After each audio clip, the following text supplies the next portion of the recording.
Tanoa'i, ni Sambula Talohani, Talavakoe Ken the Mauri, Halo Kita Wanto Kraki Nakumai, Halo Nem Bilong, Malo, Lisoifua, Moa Malelangia Mama.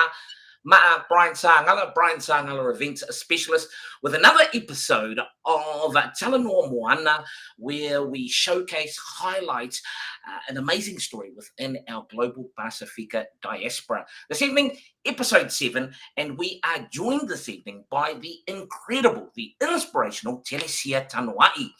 Telesia is a proud Samoan-Fijian Kiwi filmmaker, author, and TEDx speaker.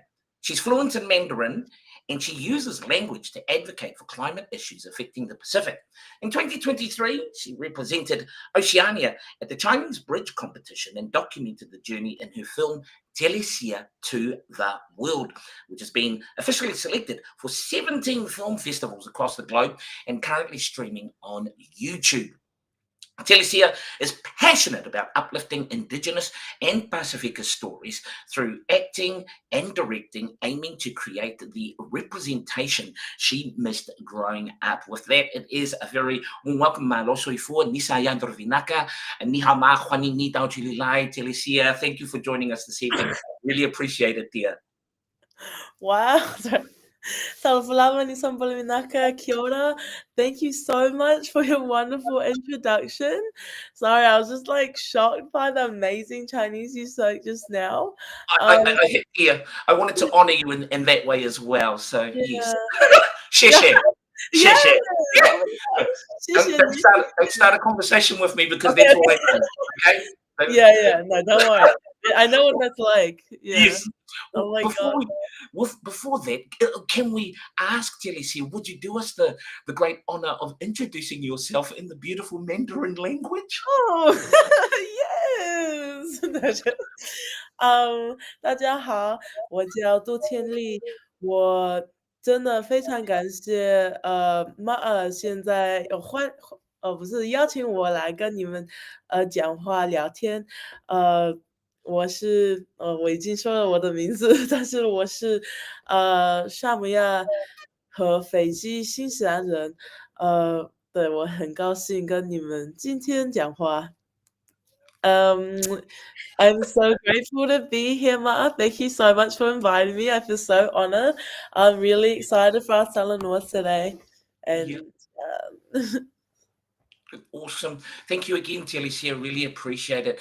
I want to start with, of course, Telesia to the World, this incredible documentary which chronicles your journey to compete at the 2023 Chinese Bridge competition. Now, if we take it back, you'd actually competed, I think, maybe a year or two prior in the same competition. How did that all come about, the Chinese Bridge competition? Yeah, so I learned Chinese, Mandarin Chinese, as my mother was a diplomat and we as a family lived in different places around the world. So one of them was Taipei, and that's why I picked up the language.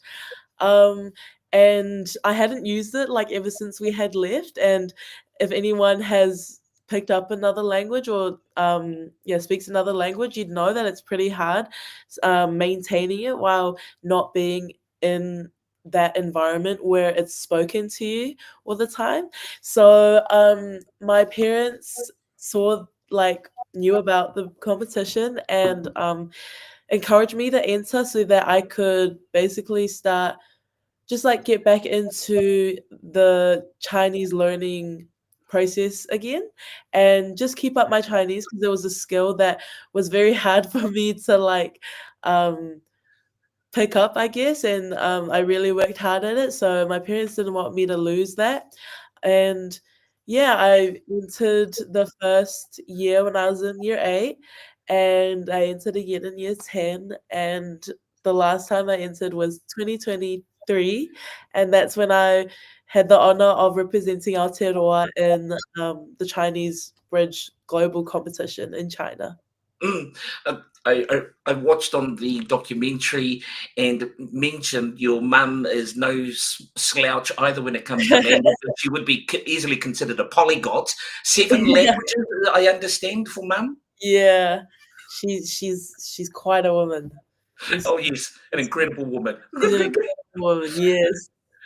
So you do your studies in that, and then you enter the Chinese bridge competition. I understand you had the help of a very lovely teacher at Samuel Marsden Collegiate at the time, who was a great help for you.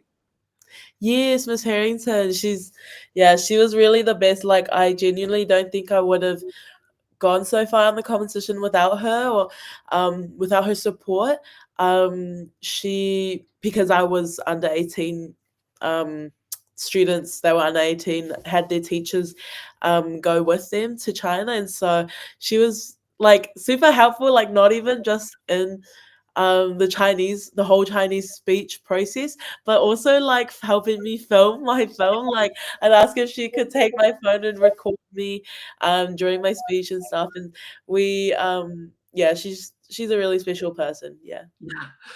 Before entering the 2023 Chinese Bridge competition and building up your Mandarin muscles again, so to speak, after a long break, what were some of the things that helped you? I saw that you had a close group of friends at Samuel Marsden Collegiate, and what other things that did you do to help get your Mandarin to a level where you felt confident in being able to enter the Chinese bridge competition, Telesia? Yeah, like you said, I had a great group of friends. And I'm really lucky that I had, friends that not only could speak the language, but I was just very comfortable and close to. Um, Comfortable with and close to. Um, what else? Oh yeah. A big reason why I really wanted to enter the competition again, was to advocate for our Pacific Islands. It was Mm, actually because during the time, it was around the same time I had a science project at school, and the science project was like based on anything. It was like an independent project where you could. I guess it was like a progress type of project where you had like 4 weeks or something to do a project, anything related to science that you're passionate about.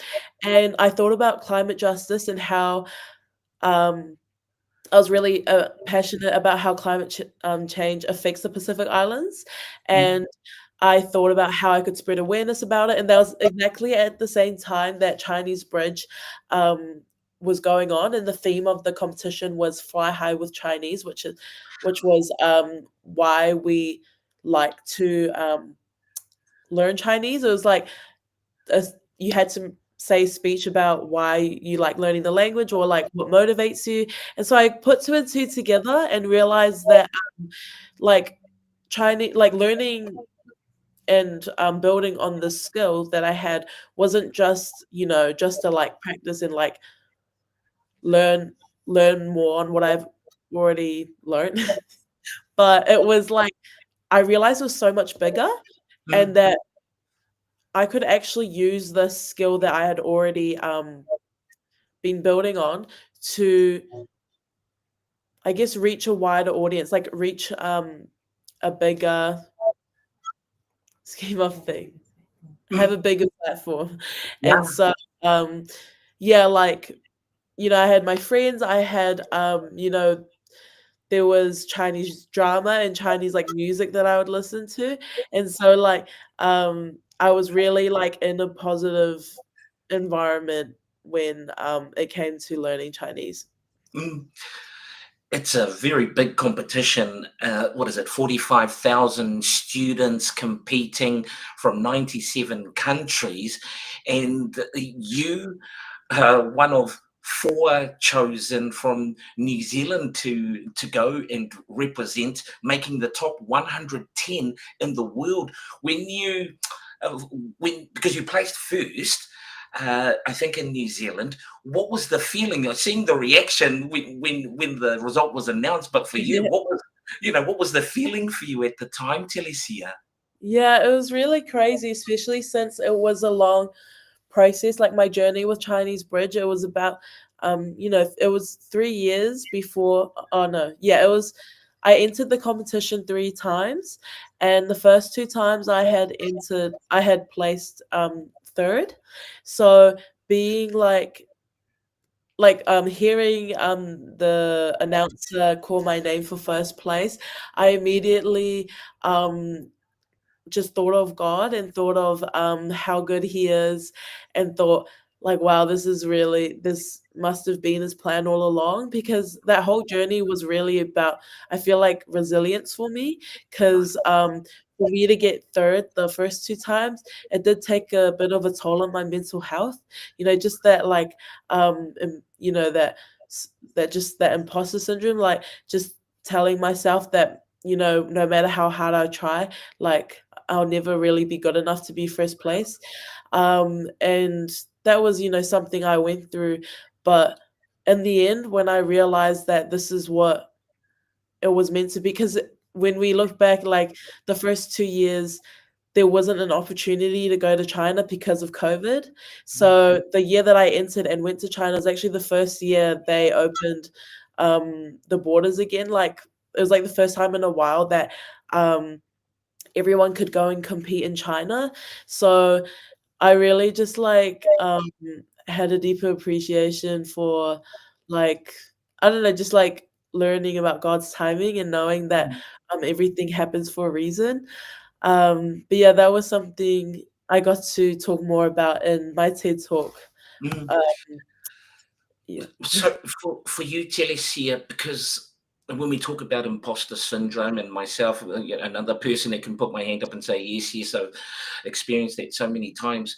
How did you overcome that? If we're looking at two previous years, a Mm. third, and now having those questions going, putting your hand up again for such a prestigious competition. How did you overcome that? Yeah, so, yeah, like, I was actually put off a lot of the time.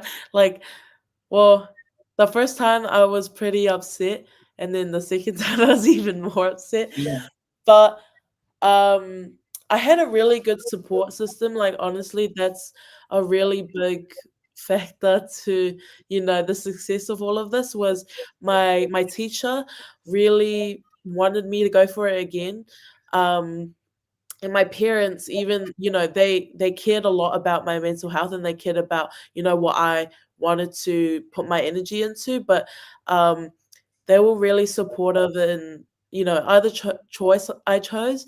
And then my friends were also just super supportive. Like, they came and watched me, like, all my whole friend group came and watched me perform in the competition that day. And I guess I kind of took I I looked at it through a different perspective the last time I entered, and my perspective was that I know that I'm not gonna get, like, first place. Like, I know that that is not something my mind can continue holding on to, because that is not though it is nice, and, something that, I feel like heaps of us competitive, whether it's you're a competitive sports player, or, you're competitive, in academics or something, you know, you can put a lot of pressure on yourself to really, um, push yourself to, um yeah, push yourself, and put high expectations on yourself. But, Mm. the last time I walked into that room, I just said to myself, like, I'm already like, it's probably gonna be 3rd place again, but my parents told me that, no matter what, I'm already a winner in their eyes. My friends would remind me that, and my family would remind me that. So, I just walked in with a different mindset. I Yeah. just told myself to perform the best for that day and just have fun, really. Yeah, it's a lot of pressure, especially as a 16-year-old at the time. But Yeah. you came first, and then of course one of the 110 finalists traveling to China. But from there, the level of pressure on you. Yeah. In the documentary, you said, oh, as soon as you got into the hotel, even just arriving at your first hotel, and Mm. microphone shoved in your face and straight into interviews. How was that? Yeah, that was crazy. Like, well, actually, I didn't know much of what to expect, like, when going. Like, I knew they had broadcasted it and everything, but I had no idea, like, the level that it was gonna be. But this competition, it was very like really, I guess, well organized, because they're looking after 110 kids from 97 different countries around the world. So they had police everywhere, they had ambulances following us, they had TV crews, um TV and camera crews, and they had different press and interviewers. And so that was definitely a huge experience in itself. Yeah, definitely when I got to the hotel at first, I got pulled for an interview, and I was just very, I think I said this in my film, but it was so hard, like switching from English all the time, like with sometimes Chinese, and then it was just full on Chinese. And I had to like think of my answers in Chinese and say it out loud, and it was just a lot. It was a Yeah. lot to adapt to, but luckily over the 2.5 weeks, I had, you know, I guess slowly gotten better. Yeah. Over the 2.5 weeks, you go from the top 110 and then elimination round going down to the top 30 and then the final five in there. Over those rounds in the different elements such as speech, exams, and that, how did you stay focused, especially with all that pressure and so many people watching you like you're in a fishbowl, you know? How Yeah. did you get yourself on focus during that time, Telesia? Um, yeah, so honestly, I think the whole experience was super cool because, well, actually, if you add on top of that, I was also filming as well. So actually, my hands were pretty full. But I don't know, I guess perspective puts a lot of. Br- wait, what is. Wait, what's the say? It's a lot. Wait, I guess your perspective on things really changes, or creates the environment around you for you. And so, um, looking into it, I was very nervous because like the competition in New Zealand was like May, and Mm, then the competition in China was in October. So that's like 5 months. The whole time, like literally the whole time, in between, I was so so nervous, and I was just like, yeah, I was very very nervous the whole entire time. Like the anticipation, it was like I was getting anxiety. I just didn't know how things were gonna go, but like through the encouragement of my like parents and like my family, like I just kept telling myself, like, I'm just doing this because um well, I've been blessed to be given this opportunity to be here and represent my people and Aotearoa and the Pacific. And I just reminded myself that it's okay, like, to not be. Oh wait, what? Wait.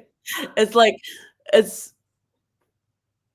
it's okay to not put so much pressure on yourself, nice. because at the same time, you wanna be appreciating the experience they're giving you by, you know, experiencing China and creating the connections and friendships, throughout all of the, different countries and continents. So I think really just taking the most of the opportunity and being grateful for what's, in front of me, Yeah.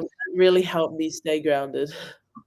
Outside of the competition, you got to visit many beautiful places. I think Yeah. you said on the documentary, Dai was your favorite place to visit in China. How did the local Chinese communities take to the students, the competitors? Because of course they would be well aware of the Chinese bridge competition. I'm sure you were treated like rock stars wherever you traveled.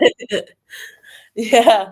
Well, yeah, it was really cool. Yeah, and you're right. Yes, Dali was my favorite place. People were very kind. There was, yeah, like when we visited Beijing and like the big tourist attraction places that we went to, like the Bird's Nest. That's when there had to be like heaps of police because heaps of people around us would, I guess, yeah, there's just heaps of people around us taking videos and like, it's just probably a big fascination to them. There's 110 different looking, youth from other parts of the world. And so, yeah, I think it was super cool. Like the crew and like the TV crew and like kind of organizers were really supportive of my filming because Mm. they recognized that I was, um, basically spreading awareness about China and the competition. And so heaps of people were really, yeah, kind of supportive in that way. And yeah, I think everyone like, it was actually cool because, like, in a few like, the competition where we had to say a speech and deliver a performance, like, I don't know if you saw in the film, but, like, the audience, they were all actually high school, middle school students. So, they were from Dali, and I had a few people come up to me and say, that they really appreciated my performance and stuff. So, yeah, it's just I think it was really cool. Um, yeah, everyone was super kind. Mm. In the final round, you placed fourth in the world out of 45,000 students competing from 97 countries and 110 finalists. Surely it must have been a great moment for you. You must have been pretty proud. Yeah. Yeah, I was just really, like, overwhelmed, but in a good way. Like, I think I was reflecting today with my family, and I was thinking about it. Um, like, I just remember before stepping on stage for our last performance, like, because, like, the music is on, all the, like, colorful lights are bright, and everyone is in their costumes and about to perform and take their last step on the stage. I really felt the presence of God and of and even like my ancestors and like my family on stage. Like I could feel my grandparents, my parents, my sister, my family. Like I knew that when I stepped onto that stage, I wasn't just taking myself on there, but taking my whole village and the people that I represent. Like yeah, like and probably I was probably the first like Polynesian person that heaps of those people had seen. I did mention this in my film, but heaps of people told me I look like Moana, the Disney princess. Excuse me, gosh. It's because I was wearing a blue puletasi and a bale, and then just yeah, it was really cool. So like that moment at the very end, I definitely got emotional and just praising God because it's been a whole journey, and so to be at that point, it was just yeah, it was surreal. For you, when you think back and being able, again, as you say, Telesia, to represent your family, your community, your school, your village, and Pacifica on such a big global platform. What does that mean to you? And do you think about it much, especially going back again to at the time you were only 16? Yeah. um yeah, no, I knew that when making this film, I was really proud to be a Pacifica person and a woman, as a young woman as well.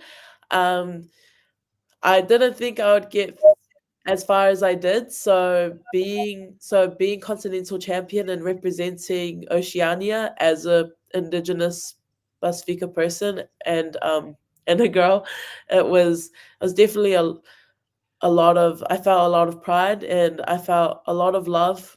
Um and I knew that when I did that it was for our Pacifica people. Um and in making this film I wanted to show that I show, younger or, same age as me, um, youth, Pacifica youth, that you can truly do anything you put your mind to. And so, what I did get to do in my film, um, is not something I did think I could do. So I just really wanted to, um, yeah, showcase that and inspire others like me. Because growing up, I didn't have much representation. Um, in the media or in the film. So yeah, I always think about our Pacifica community and I'm always grateful for the love that I always receive. Uh, Telesia, since the film and success of the documentary, as well as your placing forth in the world at the Chinese Bridge competition.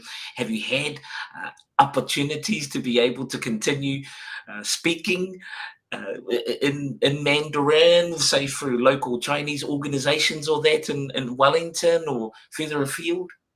Yes, yeah, it was so cool, like, being able to come back to home.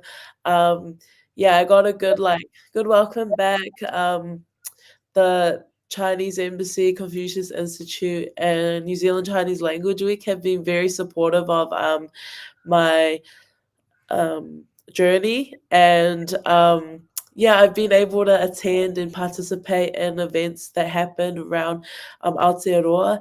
I just recently was asked to speak at an event that was hosted by New Zealand Chinese Language Week. It was about second language learning. So I got to speak about why that was very important to me.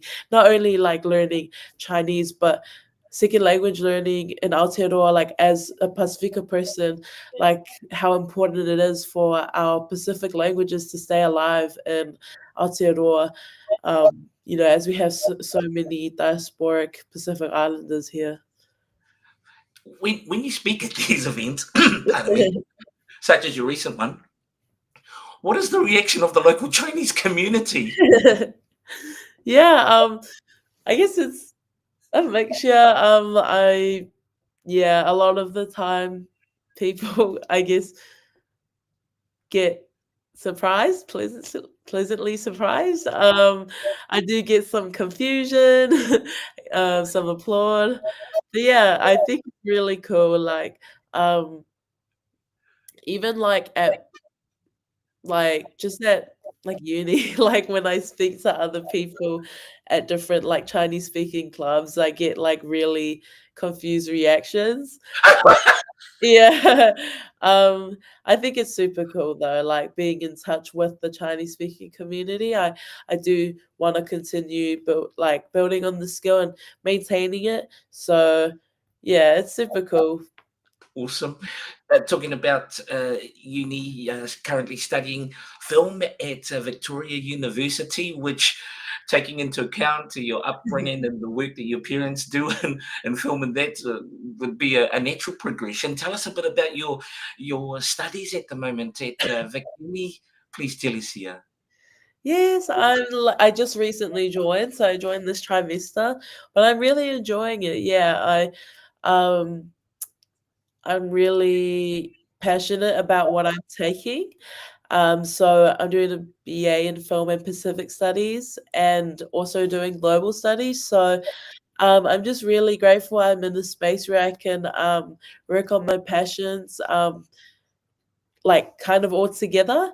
And I'm really excited for the years ahead and to continue building on my career. I think the Pacific support at Vic is very incredible. Um, yeah, I think it's a really special place. That's awesome. And so for yourself, this uh, looks like it's going to be the future pathway for you. The world is literally your oyster at the young age of 18. What are some of the goals for you in terms of film and storytelling moving forward, Telesia? Yeah, so this is definitely something I will continue building on. I'm really passionate about Indigenous and Pacifica storytelling, as well as kind of a lot of aspects within the film industry, such as writing, um, directing, editing, and acting as well. So I do plan to continue working on my acting career and and directing and producing. But my ultimate goal is to contribute to the positive representation of our Pacifica people because there's not a lot, and sometimes unfortunately, the representation of Pacifica people in the media we do get is predominantly negative. And I do want to shine a positive light on us and really uplift our beautiful stories. We have so many beautiful, exciting, intelligent stories, and I really believe our Pacific people are just natural storytellers, great performers, and so I'm really excited to, yeah, build on that. Mm. Finally, Telesia, what does the support of your family and loved ones mean to you? And what's a an encouragement, a takeaway, especially for a young Pacifica watching or who will watch this? Yes, the support, like, I wouldn't be anywhere, bruh, what? I would not be where I am today without my village behind me and my support system. Sorry. I don't know why I said that. But I'm genuinely so grateful for all of the love and support. Like, um,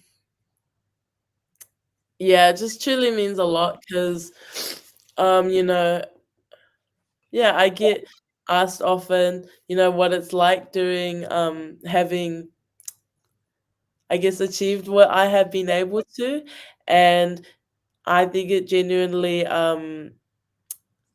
is because of all of, yeah, my support and village around me. So just want to emphasize my gratitude towards my grandparents, my parents, my sister, the mentors and teachers in my life, as well as my friends that have always been supportive of me. Um, and the second question, sorry, what was it? Oh, advice. Mm. Um, yeah, like, I'm really passionate about my passions, and I just hope that people that do have, because I know, our youth can, you know, youth in general are very enthusiastic and passionate about, their interests, and so I think it's really unique that we have, especially at this time in our life, there's, many sparks, that, oh, I lit, I like, bruh, sparks are lit within us. So I just hope that everyone, or that people that watch this or my film, take away that they should make the most of every opportunity and really put their best foot forward. Yeah, and continue Awesome. to ride on that passion. Yeah. Awesome. Well, it's a very big thank you, Whaftaitele Lava, Vinaka Vakalevo, Shesheni, to the incredible Telesia Tanoa'i. Thank you so much for making time for us this evening, Telesia. And for our viewers, links to Telesia's documentary, Telesia to the World, and his social media links are in the description. And you can continue to follow the incredible and inspirational journey of Telesia. Uh, for our YouTube viewers, like and subscribe for more great content, and please make sure to join us again same time next Wednesday when we will highlight another incredible Pacifica story from our Pacifica Global Diaspora with another episode of Talanoa Moana. Thank you so much, Telesia. God bless and have a great night. Thank you.